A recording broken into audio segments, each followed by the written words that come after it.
Now this, a new NLRB, National Labour Relations Board, new ruling from them, making it easier for people who work freelance to get the same benefits as full-time workers. Now some say it's going to have a huge effect on all kinds of businesses, especially in the food industry.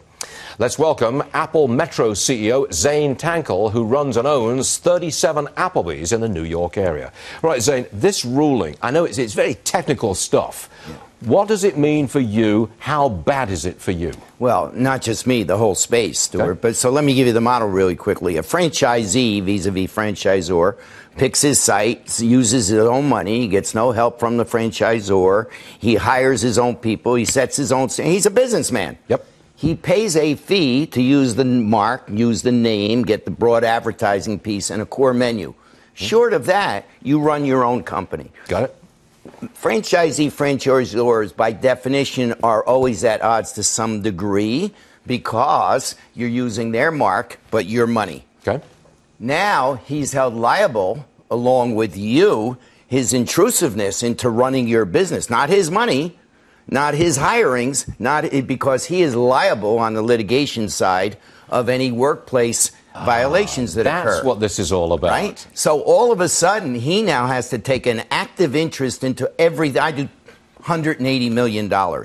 By and large, we run this operation ourselves. We use their mark. Yep. We use their core menu. Applebee's, right? Yep. Yes, okay. We use the Applebee's core menu, and we use some of the Applebee's proprietary computer systems.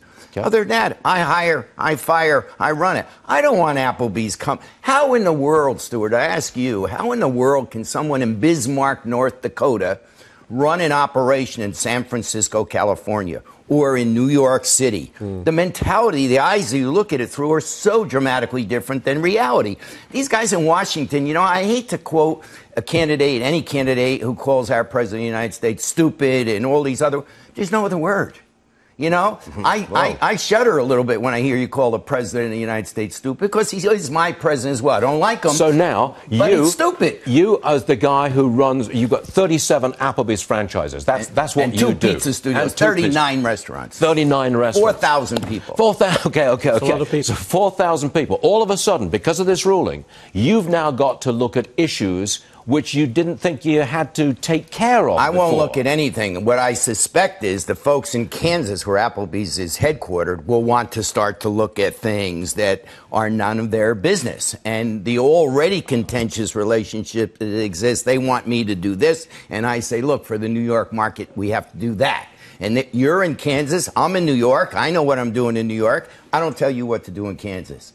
Now, they're liable. Under certain employees. Okay. It's really difficult for me to say go back to Kansas if they have an exposure on things that I do. My litigations are my litigations. Yeah. Fortunately, I don't have a whole lot of them, but they are what they are, and I deal with them. If I created them, then I have to deal with them.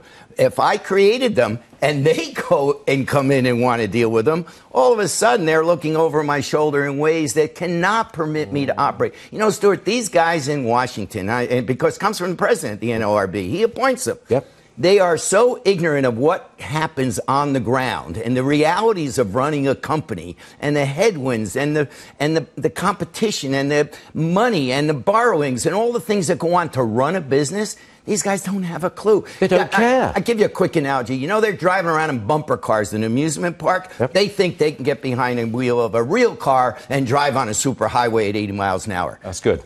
That's a good analogy. They just don't know. They know how to drive a bumper car for sure. We're used to seeing you steamed, but not as steamed as this. Yeah. No, I do understand it. This is beyond. And Stuart, this is right behind changing the election period from 45 days to 10 days. For the union. Right. For the unions. Well, it's all the unions are driving this. The unions are driving this. Got to come back when I've got more time, Zane. But I think you've made your point. Stuart, I love it. Through the nonsense here to the nitty-gritty. We appreciate Stuart. it. Thank you so much. All right, Zane, thank you. It is